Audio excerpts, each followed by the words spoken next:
နေ့ပြန်ပေါ့နော်မီရိုနဲ့ချစ်တဲ့သူတွေမုန်တုတ်ကျင်းလို့ပါရှင်စက်သားနှစ်ချက်ပါ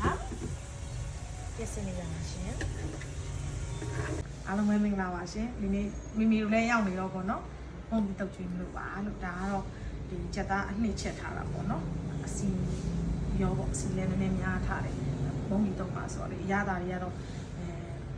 တခါလဲအုံပြီးထည့်ထားပေါ့နော်ထပ်မလိုက်အောင်နည်းနည်းလေးကျင်နေဆိုမှငံပြားကြီးလိုက်နေပေါ့နော်ကိုကတော့ငံပြားကြီးရောစက်သားမုံရောထည့်ချက်ထားတော့မလို့ထပ်မထည့်အောင်ပေါ့နော်ပိမုတ်ကျက်ပါမယ်ဒါကကြတော့မုံဒီတုံးနဲ့တွဲစားလို့ရအောင်လို့မုံနာတို့ရဲ့စက်သွန်မေရဲ့စက်သွန်မီရဲ့တန်မြာပြီးရဲ့စက်သားမုံရပေါ့နော်နေထားတာဒါကတော့နန်းကြီးနန်းလက်နန်းသေးကြိုက်တဲ့တိုင်တုတ်ကျွေးပါပေါ့ဒါကတော့နန်းနန်းမင်းဒါကတော့စက်သွန်မေဒါကတော့စက်သွန်ပြပါရှင်ဒါနည်းနည်းတုတ်ပြီးမှပါဒါမျိုးပေါ့နော်အဲ့လိုချက်ထားတာ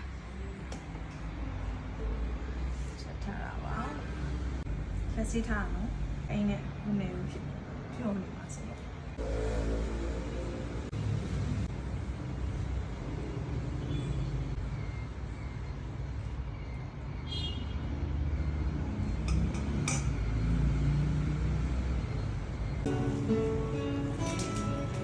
မျိုးလေးတော့ပြသွားပြီပေါ့နော်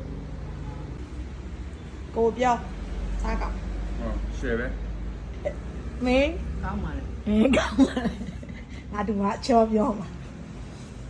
ကြောင်စားကောင်းလားကောင်းကောင်းတယ်ဘဝကမင်းသားမင်းဖြည်းဖြည်းစားကလေးရဲ့ကြောင်းပြန်မှာစားမှာအဲ့ကြောင့်မမနောက်ပြီးစားတော့ဟုတ်တယ်တပိတ်လာတော့ထက်ဝယ်စားကောင်းကြပါစေငယ်ချင်းတွေအောင်စီကိုဦးရင်းနဲ့အဆိုင်ဆိုင်ပို့ပေးတာမျိုးလေးပါစေထုတ်သွားဖို့နှစ်တော့ကပို့ပြီးသွားမနေ့တိုင်း breakfast လောက်ဆောင်မယ်ဆိုလည်းစင်ပြေတယ်နော်တားပြီးထားတယ်ဆိုရင်တော့စားတဲ့လူတွေလည်းစားကောင်းကြပါစေလို့ပြန်စတောင်းပေးရနော်